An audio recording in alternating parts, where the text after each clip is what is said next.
Ya pemirsa, bagaimana kabar Anda hari ini? Semoga Anda selalu sehat dan senang sekali kami bisa hadir menjumpai Anda pada program Banyuwangi Dalam Berita. Bersama saya Fasta. Dan saya Bima Dirga, beragam informasi teraktual dari seluruh wilayah Banyuwangi akan kami hadirkan untuk menemani aktivitas Anda. Inilah Banyuwangi Dalam Berita selengkapnya.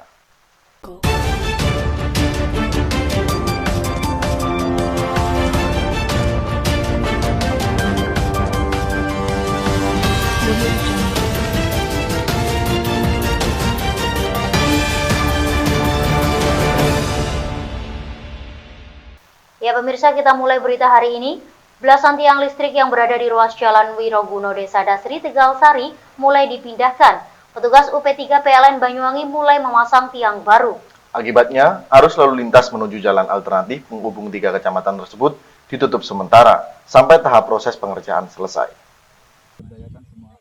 Pemirsa, petugas UP3 PLN Banyuwangi mulai memindahkan satu persatu tiang listrik yang berada di ruas Jalan Wiroguno, Desa Dasri, Kecamatan Tegal Sari pada Kamis 25 Februari 2021.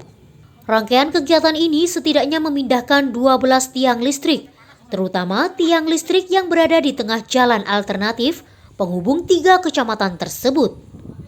Arus jalan utama melewati jalur lintas yang memiliki panjang hampir 1 km ini ditutup sementara guna menghindari hal-hal yang tidak diinginkan. 12 tiang listrik baru sudah disiapkan sehari sebelumnya, sehingga proses pengerjaan hari ini tinggal pemindahan jaringan kabel yang berada di tiang lama. Ditargetkan proses pemindahan tiang tersebut selesai hari ini, sehingga aktivitas warga setempat bisa berjalan normal kembali. Dalam proses pemindahan tersebut, setidaknya aliran listrik milik warga dipadamkan, mulai dari pagi hari hingga pukul 4 sore. Manajer UP3 PLN Banyuwangi, Krisantus Hendro Setiawan menyampaikan, semua material yang digunakan baru dan juga posisinya sudah bergeser ke tempat yang lebih aman. Dirinya berharap saat ada pengerjaan pelebaran jalan, dalam hal ini dinas terkait bisa membantu PLN dalam sisi anggaran, sehingga memudahkan dan cepat teratasi, terutama yang berkaitan dengan pemindahan tiang listrik. Turut meninjau langsung juga ke lokasi anggota DPR RI dari Komisi 6 Soni Tridana Paramita. Dalam kesempatannya ia menyampaikan apresiasi kepada PLN karena merespon dengan cepat untuk memindahkan tiang listrik yang berada di tengah jalan Wiroguno karena keselamatan pengguna jalan adalah prioritas utama.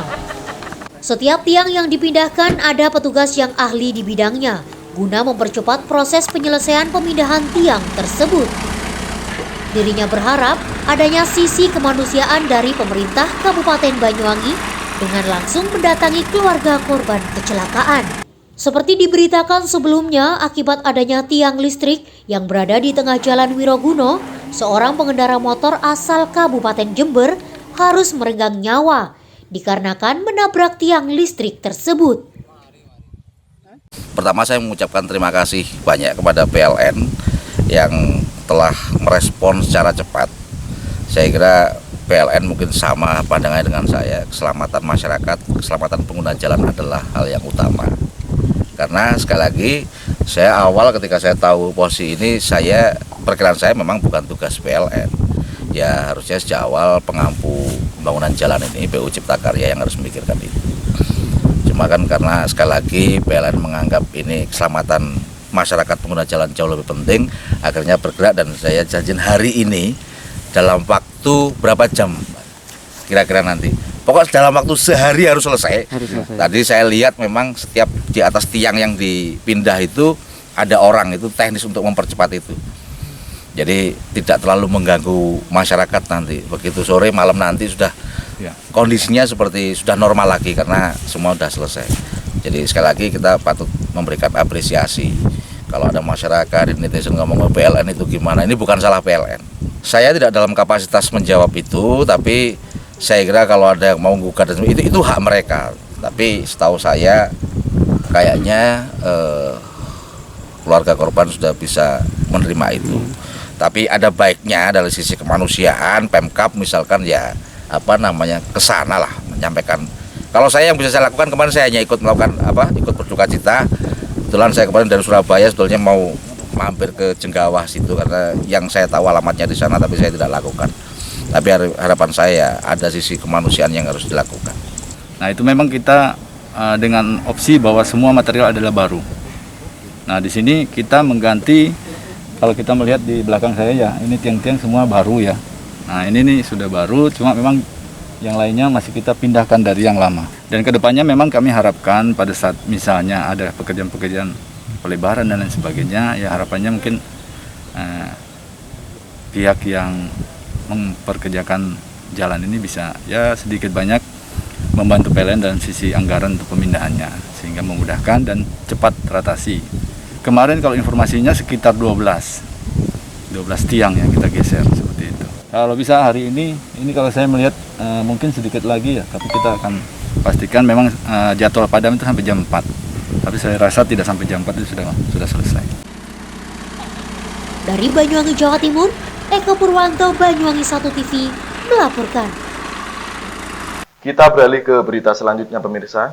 Di tengah masa pandemi COVID-19, ternyata hal ini tidak berdampak buruk terhadap budidaya ikan hias. Ya, diterapkannya work from home menjadikan penjualan ikan hias malah semakin tinggi. Tidak hanya itu, ikan hias ternyata bisa dibuat untuk terapi kesehatan. Pemirsa, pada masa pandemi COVID-19, ikan hias menjadi tren bisnis di kalangan masyarakat. Seperti halnya bisnis yang digeluti oleh Rais, warga Dusun Rejopuro, Desa Kampung Anyar, Kecamatan Gelagah, Banyuwangi, Jawa Timur. Rais menggeluti bisnis ini sejak 4 tahun silam. Adapun jenis ikan yang dibudidayakan antara lain jenis ikan barbir, golden back, zebra pink, cupang, dan tentu saja ikan koi. Adapun harga, Rais membandrol ikan hasil budidayanya mulai dari harga Rp2.000 hingga jutaan rupiah.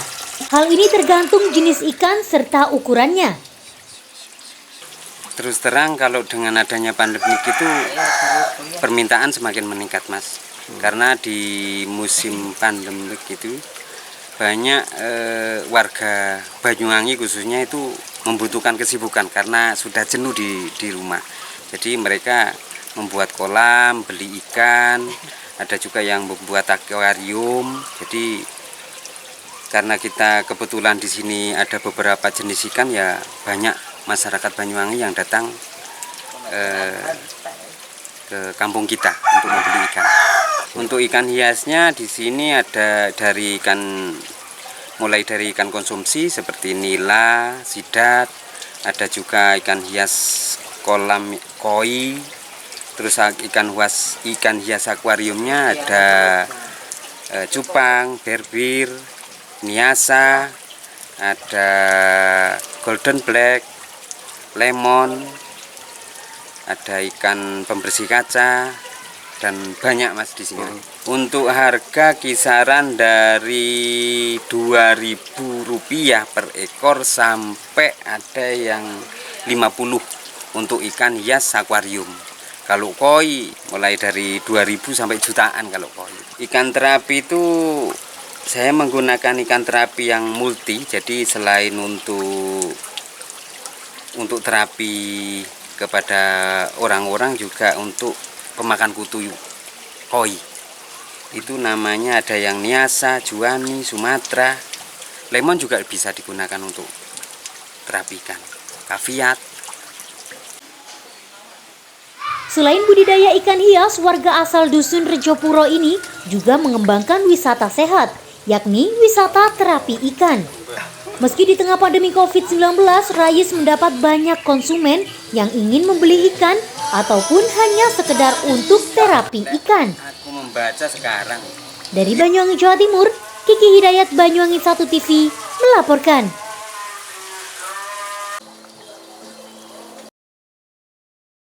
Ya pemirsa, kita beralih ke berita berikutnya. Ada produk yang menarik di Desa Alas Malang, Singojuru. Ialah pengrajin kreatif yang membuat jam tangan dari limbah kayu. Pemasaran jam tangan kayu ini melalui media online.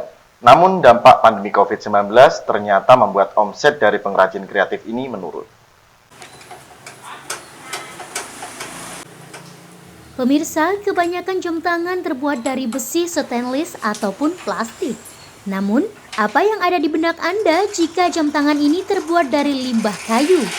Ya pemirsa, di Desa Alas Malang, Kecamatan Singojuru, Banyuwangi, Jawa Timur, ada seorang pengrajin kreatif yang merubah limbah kayu menjadi jam tangan, tentunya dengan nilai ekonomi tinggi. Ia adalah Akbar Andi, warga Alas Malang, Singojuru yang memanfaatkan limbah kayu menjadi jam tangan unik dan eksotis serta memiliki nilai jual yang tinggi. Bermula dari banyaknya limbah kayu di daerahnya, pada 4 tahun silam, Akbar mulai menggeluti produksi jam tangan kayu ini. Berbagai macam model dan ukuran jam tangan berbahan dasar limbah kayu ini diproduksinya. Lantaran belum usainya pandemi COVID-19 di Indonesia berpengaruh pada produksi jam kayu, sehingga sempat mengalami lesu dan tidak beroperasi. Untuk proses produksi jam kayu ini, Akbar membutuhkan waktu berkisar 4 hari, mulai dari mengatur pola hingga finishing. Untuk awal itu pertama di sini kan banyak pengrajin, jadi seperti pengrajin sendok, piring dan lain-lain. Jadi itu bahannya sendiri itu dari limbah saya, dari limbah pengrajin itu.